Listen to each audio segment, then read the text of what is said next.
दुनिया भर में मची भयंकर उठापटक के बीच अमेरिका, चीन, रूस और ईरान की सांसें इस वक्त अटकी हुई हैं। मिडिल ईस्ट में आग लगी है, लाल सागर में जहाजों का रास्ता बंद है और यूरोप से लेकर एशिया तक हर कोई बस ये सोच रहा है कि कल क्या होगा। लेकिन ठीक इसी तबाही और टेंशन के शोर के बीच भारत ने एक ऐसी चाल चल दी है जिसने पूरी दुनिया के बड़े बड़े एक्सपर्ट्स के होश उड़ा दिए हैं। क्या आपने कभी सोचा है कि जब दुनिया के बड़े बड़े पावरफुल देश मंदी और जंग के डर से कांप रहे हैं, तब भारत के पास आखिर ऐसा कौन सा जादुई फॉर्मूला आ गया है कि दुनिया का सबसे बड़ा पैसा भारत की तरफ खींचा चला आ रहा है? क्या भारत सच में इस वैश्विक संकट को अपनी सबसे बड़ी ताकत में बदलने वाला है? आज जो रिपोर्ट सामने आई है उसने बीजिंग से लेकर वॉशिंगटन तक खलबली मचा दी है। ये सिर्फ एक खबर नहीं है, बल्कि उस महाशक्ति बनने के सफर का ऐलान है जिसे अब कोई नहीं रोक सकता। जब आप इस वीडियो के अंत तक पहुंचेंगे तो आपको समझ आएगा कि कैसे तुर्की, इजराइल और ताइवान के बीच मची इस उथल पुथल का फायदा सीधे भारत की तिजोरी में जा रहा है। ये कहानी है एक ऐसे इन्वेस्टमेंट महाकुंभ की जिसमें अगले 5 सालों के अंदर भारत की धरती पर 76 लाख करोड़ रुपए की बारिश होने वाली है। जी हाँ, आपने सही सुना, 76 लाख करोड़ रुपए। अब आप सोच रहे होंगे कि भाई ये 76 लाख करोड़ रुपए आएंगे कहां से और क्यों आएंगे? दुनिया की सबसे दिग्गज इन्वेस्टमेंट फर्म मॉर्गन स्टैनली ने जो ताजा खुलासा किया है वो रोंगटे खड़े कर देने वाला है। दुनिया में जहां भी देखो वहां सिर्फ अनिश्चितता का माहौल है, लेकिन भारत के लिए यह सबसे बड़ा मौका बन चुका है। मॉर्गन स्टैनली का कहना है कि अगले 5 सालों में भारत की इकोनॉमी में जो निवेश होने वाला है वो ऐतिहासिक होगा। भारत का इन्वेस्टमेंट टू जीडीपी रेशियो अब 37.5% तक पहुंचने वाला है। सरल भाषा में कहें तो भारत की पूरी कमाई का एक बहुत बड़ा हिस्सा अब सिर्फ और सिर्फ देश को और ज्यादा आधुनिक और ताकतवर बनाने में खर्च होगा। अब जरा सोचिए, जब पूरी दुनिया डरी हुई है तब पैसा भारत क्यों आ रहा है? इसकी सबसे बड़ी वजह है भारत की इंटरनल पावर, यानी हमारी घरेलू मजबूती। अमेरिका हो या यूरोप, वहां के बाजार इस वक्त हिचकोले खा रहे हैं, लेकिन भारत के अंदर सामान की डिमांड कम होने का नाम ही नहीं ले रही। भारत के लोगों की खरीदने की शक्ति बढ़ रही है, सरकार का टैक्स कलेक्शन हर महीने रिकॉर्ड तोड़ रहा है और हमारे बैंक इतने मजबूत हैं कि वो किसी भी तूफान को झेलने के लिए तैयार हैं। यही वो सेफ जोन है जिसे देखकर दुनिया भर के अमीर निवेशक अपना बोरिया बिस्तर समेटकर भारत की तरफ भाग रहे हैं। लेकिन असली रोमांच तो अब शुरू होता है। इस 76 लाख करोड़ रुपए के महानिवेश का 60% हिस्सा यानी करीब 45 लाख करोड़ रुपए सिर्फ 3 बड़े सेक्टर्स में जाने वाले हैं, और ये 3 सेक्टर ही तय करेंगे कि आने वाले समय में दुनिया पर राज कौन करेगा। पहला सेक्टर है ऊर्जा यानी एनर्जी, दूसरा है डेटा सेंटर और तीसरा सबसे खतरनाक और रोमांचक सेक्टर है डिफेंस यानी रक्षा क्षेत्र। इन तीनों में जो खेल होने वाला है वो चीन की रातों की नींद उड़ाने के लिए काफी है। सबसे पहले बात करते हैं उस सेक्टर की जो किसी भी देश की नसें होता है, एनर्जी सेक्टर। देखिए, आज की तारीख में भारत अपनी जरूरत का 85% कच्चा तेल और 50% नेचुरल गैस दूसरे देशों से खरीदता है। मिडिल ईस्ट में जब भी कोई पटाखा भी फूटता है तो भारत में तेल की कीमतें ऊपर जाने लगती हैं। लेकिन 2026 का भारत अब इस गुलामी को बर्दाश्त करने के मूड में नहीं है। सरकार ने कमर कस ली है और अब भारी भरकम पैसा रिन्यूएबल एनर्जी, सोलर पावर और ग्रीन हाइड्रोजन में लगाया जा रहा है। सिर्फ इतना ही नहीं, भारत अब अपने खुद के स्ट्रैटेजिक ऑयल रिजर्व यानी तेल के गुप्त गोदामों को इतना बड़ा बना रहा है कि अगर कल को पूरी दुनिया में तेल की सप्लाई बंद भी हो जाए तो भी भारत के पहिए नहीं रुकेंगे। इसके साथ ही कोयला उत्पादन के मामले में भारत ने जो तेजी पकड़ी है वो अविश्वसनीय है। 1 बिलियन टन कोयला उत्पादन का जो लक्ष्य भारत ने रखा है वो सिर्फ बिजली बनाने के लिए नहीं है, बल्कि आत्मनिर्भरता का एक बड़ा हथियार है। जब हमारे पास खुद की बिजली होगी और खुद का ईंधन होगा तो हम दुनिया के किसी भी दबाव के आगे झुकेंगे नहीं।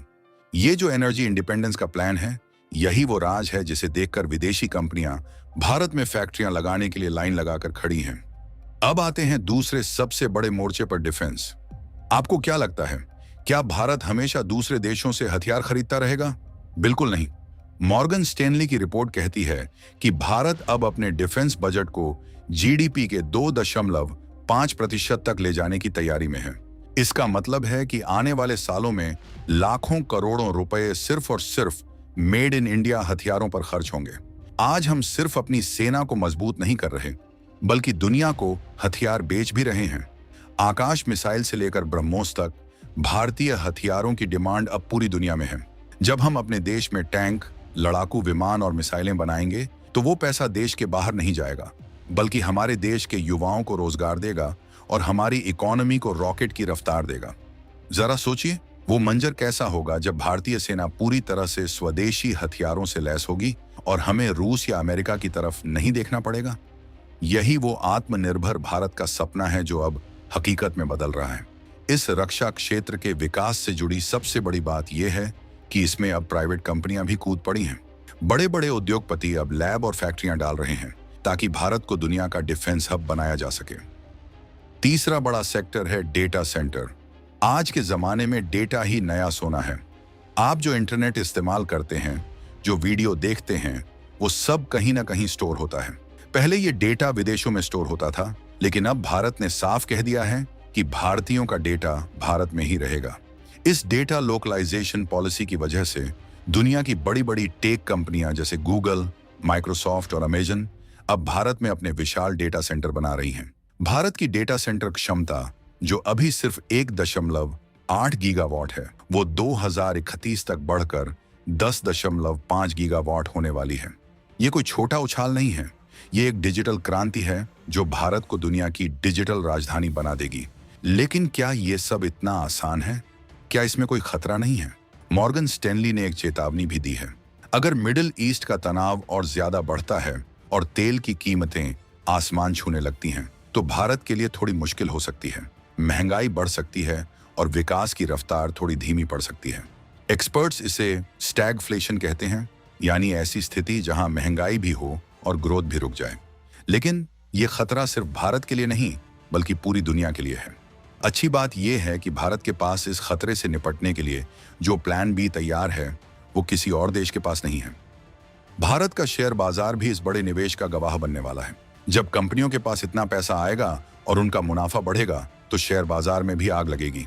मॉर्गन स्टैनली का अनुमान है कि कंपनियों की कमाई में हर साल 15% से ज्यादा की बढ़ोतरी होगी। इसका मतलब है कि जो लोग भारत की ग्रोथ स्टोरी पर भरोसा करके निवेश कर रहे हैं, उनकी चांदी होने वाली है। ये सिर्फ अमीरों का खेल नहीं है, बल्कि इसका सीधा फायदा हर उस भारतीय को मिलेगा जो मेहनत करके देश की तरक्की में हाथ बंटा रहा है। अब जरा इस पूरी तस्वीर को एक साथ जोड़कर देखिए। एक तरफ चीन है, जहां से कंपनियां अब अपना बोरिया बिस्तर समेट रही हैं। क्यों? क्योंकि वहां का माहौल अब निवेश के लिए सुरक्षित नहीं रहा। दूसरी तरफ भारत है, जो पूरी दुनिया को यह भरोसा दिला रहा है कि यहां आपका पैसा सुरक्षित भी है और बढ़ेगा भी। इसे चाइना +1 स्ट्रेटजी कहा जाता है, यानी दुनिया की कंपनियां अब चीन के अलावा भारत को अपना दूसरा सबसे बड़ा घर मान रही हैं। और सच तो यह है कि अब भारत धीरे धीरे +1 से हटकर नंबर 1 की तरफ बढ़ रहा है। मिडिल ईस्ट का संकट लंबा चले या छोटा, भारत ने यह दिखा दिया है कि हम अब परिस्थितियों के गुलाम नहीं हैं। हम अपनी किस्मत खुद लिखना जानते हैं। भारत का जो इंफ्रास्ट्रक्चर आज बन रहा है, चाहे वो शानदार एक्सप्रेसवे हों, हाई स्पीड ट्रेनें हों या फिर अत्याधुनिक बंदरगाह, ये सब मिलकर भारत को एक ऐसी सप्लाई चेन का केंद्र बना रहे हैं जिसे तोड़ना नामुमकिन होगा। सोचिए, 2026 का ये नया भारत कितना ताकतवर होगा, जब हमारे पास अपनी ऊर्जा होगी, अपने हथियार होंगे और हमारा अपना डिजिटल साम्राज्य होगा। ये 76 लाख करोड़ रुपए का निवेश सिर्फ एक आंकड़ा नहीं है, बल्कि ये भारत के 140 करोड़ लोगों के पसीने और उनकी मेहनत का सम्मान है। ये उस भरोसे की जीत है जो पूरी दुनिया आज भारत पर दिखा रही है।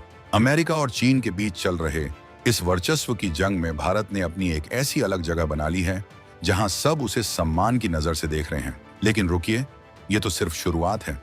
असली खेल तो अभी बाकी है। क्या आपको लगता है कि भारत के इस बढ़ते कदम को चीन शांति से देखेगा?